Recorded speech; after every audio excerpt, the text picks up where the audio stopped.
ओम कृष्णाय नमः। पौराणिक मान्यताओं के अनुसार माघ शुक्ल पक्ष की जया एकादशी समस्त पापों का नाश करने वाली मानी गई है।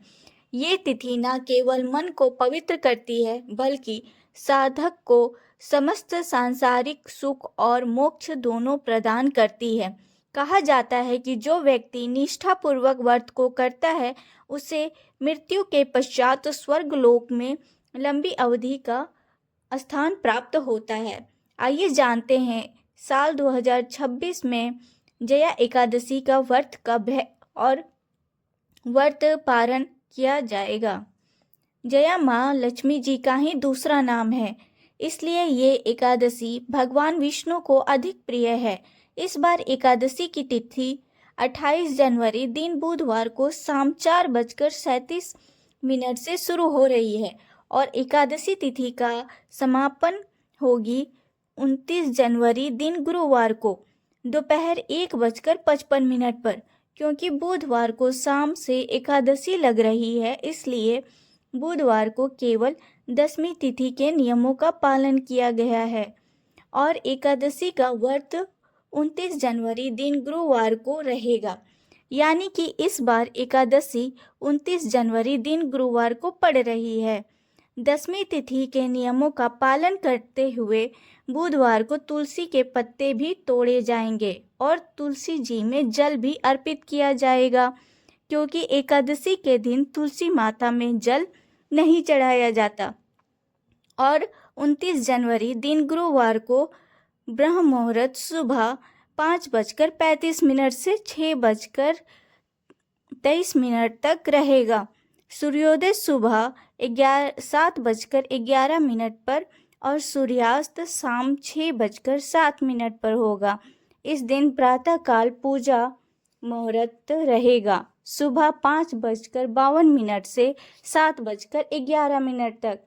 सायंकाल पूजा मुहूर्त शाम 5:55 से 7:17 तक रहेगा।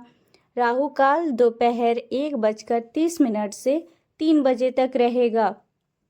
भद्रा काल सुबह 7:11 से 1:55 तक रहेगा। द्वादशी तिथि प्रारंभ होगी 29 जनवरी दिन गुरुवार को दोपहर 1:56 से, जिसकी समाप्ति होगी 30 जनवरी दिन शुक्रवार को सुबह 11:09 तक रहेगा। इसके बाद से त्रयोदशी शुरू होगी 30 जनवरी दिन शुक्रवार को, यानी एकादशी व्रत के पारण के दिन ब्रह्म मुहूर्त सुबह 5:35 से 6:23 तक रहेगा। सूर्योदय सुबह 7:11 तक और सूर्यास्त शाम 6:08 तक रहेगा। और प्रातःकाल पूजा की मुहूर्त सुबह 5:51 से 7:10 तक रहेगा। सायंकाल पूजा मुहूर्त शाम 5:56 से 5:18 तक रहेगा और राहु काल सुबह 10:30 से दोपहर 12 बजे तक रहेगी।